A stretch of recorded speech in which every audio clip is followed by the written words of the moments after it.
मोहब्बत कब किसी कानून की मोहताज रही है। प्यार तो बस हो जाता है। प्यार करने वाले नियम कायदे कानून देखकर प्यार नहीं करते हैं। हालांकि यह भी सच है कि मोहब्बत सबसे ज्यादा बदनाम धोखेबाजी से हुई है। यही वजह है कि इसे सियासी चश्मे से देखा जाने लगा है। राजस्थान के मुख्यमंत्री अशोक गहलोत का दिल प्यार करने वालों के लिए द्रवित हो उठा है। जिस तरह से उत्तर प्रदेश और मध्य प्रदेश में लव जिहाद के नाम पर कानून बनाए जा रहे थे, उसे देखते हुए मुख्यमंत्री अशोक गहलोत ने प्यार पर पहरा बैठाने वालों पर कड़ा प्रहार किया है। अशोक गहलोत का कहना है कि लव में जिहाद नहीं होता, यह तो प्रेम है और इसे प्रेम को कानून बनाकर नहीं रोका जाना चाहिए। यह किसी व्यक्ति की व्यक्तिगत स्वतंत्रता होती है। इस तरह के कानून बनाकर असहमत होने वाले लोगों को राज्य सरकार डरा रही है। अब मुख्यमंत्री अशोक गहलोत ने उत्तर प्रदेश और मध्य प्रदेश के कानूनों को लेकर क्यों इस तरह की बात की, इस पर तमाम तरह की बातें की जा सकती है। लेकिन उसके बाद राजस्थान के बीजेपी के नेता सक्रिय हो गए।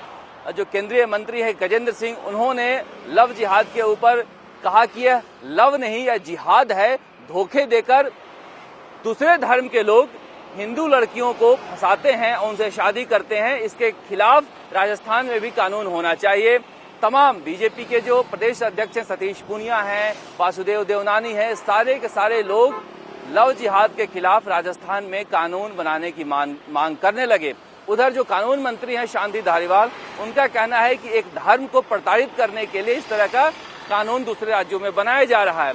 यानी बैठे बैठाए मुख्यमंत्री अशोक गहलोत ने राजस्थान में एक बहस शुरू कर दी जहां पर कोई बहस थी नहीं। और सवाल उठता है कि मुख्यमंत्री अशोक गहलोत ने बहस क्यों शुरू की।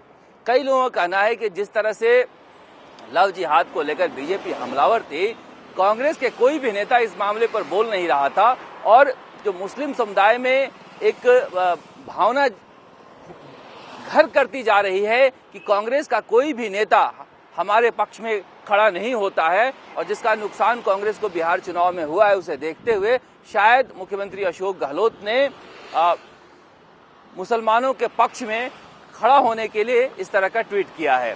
दूसरी तरफ यह भी कहा जा रहा है कि जिस तरह से स्थानीय निकाय चुनाव में चाहे कोटा हो या जोधपुर हो या जयपुर हो, बड़ी संख्या में मुस्लिम पार्षद जीत कर आए हैं और उन्हें मेयर नहीं बनाया गया, जिसके लिए लगातार वो नाराजगी दिखा रहे हैं, उसका भी एक असर हो सकता है कि मुख्यमंत्री अशोक गहलोत को लगा हो कि कम से कम इस मुद्दे के जरिए उनके जो घाव है, जख्म है, उन पे मरहम लगाया जा सके।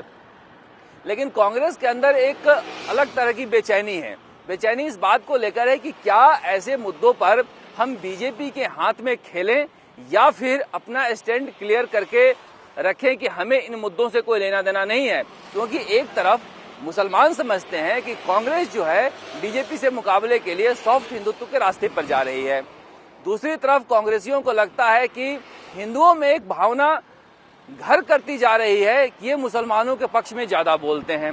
ऐसे में कांग्रेस का एक वर्ग चाहता है कि ऐसे रास्ते पर हम चलें जहां पर बीजेपी के जो बिछाए हुए जाल है उसमें ना फंसते हुए हम सभी लोगों और सभी वर्गों की बात के बारे में बात करें। लेकिन इसमें दोहरा जोखिम है, जैसा कि बिहार चुनाव में हुआ। मुसलमान नाराज हो जाते हैं, मुसलमानों के पक्ष में बोलते हैं तो नहीं बोलते हैं, तो दूसरा हिंदू नाराज हो जाते हैं अगर मुसलमानों के पक्ष में बोलते हैं तो कांग्रेस के लिए एक तरफ कुआं दूसरी तरफ खाई जाए जैसे हालात हो गए हैं। उन्हें समझ में नहीं आ रहा है कि वो करें क्या। चाहे धारा 370 हो या गुपकार का मामला हो, हर मुद्दे पर कहीं न कहीं कांग्रेस जो है वो फंसी हुई दिख रही है। इसलिए कि कांग्रेस की जो विचारधारा है, महात्मा गांधी और पंडित जवाहरलाल नेहरू की जो विचारधारा है, उस विचारधारा पर लगातार बीजेपी जिस तरह से हमले बोल रही है, कांग्रेस बचाव करने की मुद्रा में आ तो रही है लेकिन हमलावर नहीं है। और बचाव करने की मुद्रा में जब आती है तो उसमें कंफ्यूजन बढ़ जाता है कि हम बचाव किस तरह से करें। यही वजह है कि चाहे लव जिहाद का मुद्दा हो या कोई भी मुद्दा देश में हो जहां पर ऐसा लगता है कि अल्पसंख्यकों पर बीजेपी निशाना साध रही है, कांग्रेस कंफ्यूज नजर आती है। जिस तरह से मुख्यमंत्री अशोक गहलोत ने एक ट्वीट किया, ट्वीट के बाद बीजेपी जितना हमलावर होकर बरसी है मुख्यमंत्री अशोक गहलोत पर, कांग्रेस के नेता उस तरह से पलटवार नहीं किए हैं। तो समझा जा सकता है कि कांग्रेस के अंदर इन सारे मुद्दों पर किस तरह से एक बेचैनी है। अब मुख्यमंत्री अशोक गहलोत कांग्रेस के जो लाइन है उस पर चल रहे हैं या उससे इतर चलकर वो दिखाने की कोशिश कर रहे हैं कि गांधी परिवार के अलावा हम हैं कांग्रेस में जो मुसलमानों के लिए बोल सकते हैं।